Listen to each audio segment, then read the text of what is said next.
Teys certified premium Black Angus beef has a proven reputation for excellence by combining the superior eating quality of the Angus breed and the science of the Meat Standards Australia grading system to guarantee an unrivaled eating experience every time.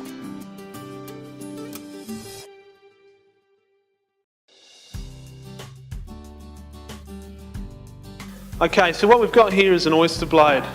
Probably one of the less common cuts used in Australian food, but oyster blade is part of the shoulder blade. It comes from up at the shoulder of the animal. Most people use it as a secondary cut or a non-primal. It's not quite the best dressing for it. It is quite a primal cut. Now, I'm just going to clean this down. What we've got here is actually a very popular cut in the United States. In the US they call it a flat iron steak, and it's actually one of their premium steaks. We don't often see it on restaurant menus in Australia, though I suspect after we make this dish it'll be a lot more popular. So we need to just take off this silver skin. If you're doing it at home, use a nice sharp boning knife or a vegetable knife. That needs to come off because as it cooks and attaches to the heat, it'll go brittle, and that's the whole piece there. Now, the reason this lovely cut of meat is called the oyster blade is quite simple. If I just cut that straight through the middle like that,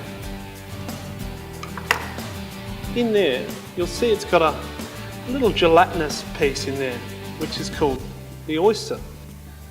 In Australia that'll be sold as an oyster blade steak like that, and it's more of a stewing steak because we need to cook out this piece of sort of gelatin in the middle there. But what we're going to do is we're going to flash cook it for our Thai beef salad. So what I need to do is I just need to cut either side like so of this gelatinous oyster in the centre, and what that'll do is give it what we call a flat iron steak, just there like that, and then we'll cut down the other side of the other one there and we'll have a couple of them. But there we've got your oyster blade cut down into a lovely flat iron steak, and this has got the eating quality of very much of a primal piece of beef, so an A1 cut. Okay, so what we're going to do is we're going to make the Thai beef salad. We're going to put a little bit of a marinade together for the beef. So I've got a little bit of palm sugar, which is a Thai staple. Now, in there we're going to put some fresh ginger too. I'm just going to shave that on the microplane there. Whack that in there. I'm going to add a little bit of fresh lime and some sesame oil and fish sauce as well. Thai food's always got a lovely hot and sour flavour. A little bit of fish sauce, just a touch of sesame oil. I'm going to pop a little bit of garlic in there as well. In there for a few minutes and swim it around like so. And make sure I get all of the flavour into it, just like so.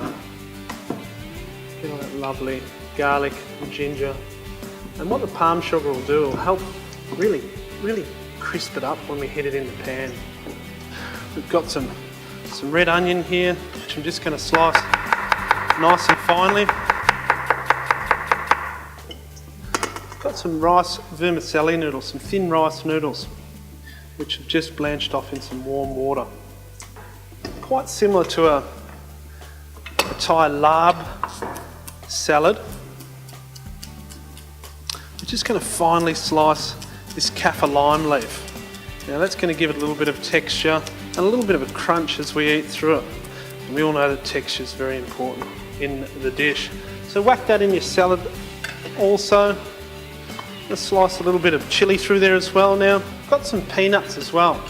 Now, when I'm using peanuts, I like to just give them a bit of a toast off. You can see the pan's quite hot there.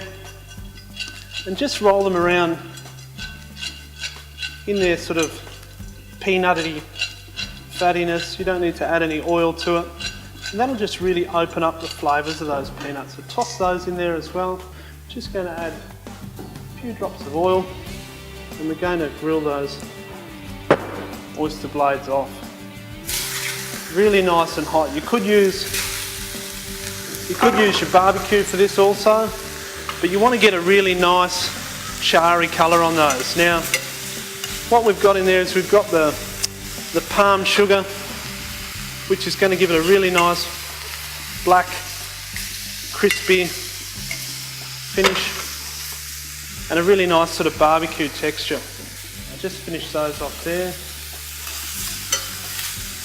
Looking away. As you can see, it's got that lovely sort of blackened, barbecuey sort of flavour, which will give it a certain amount of crunch and texture also.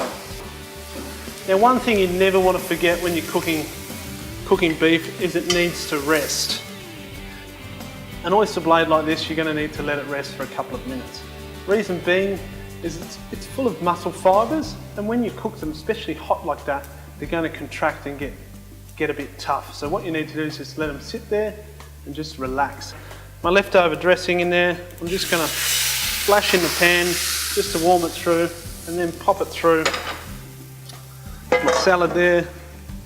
Now what I'm going to do, I'm not going to toss the beef through this salad because I want the beef to be a real highlight to the dish.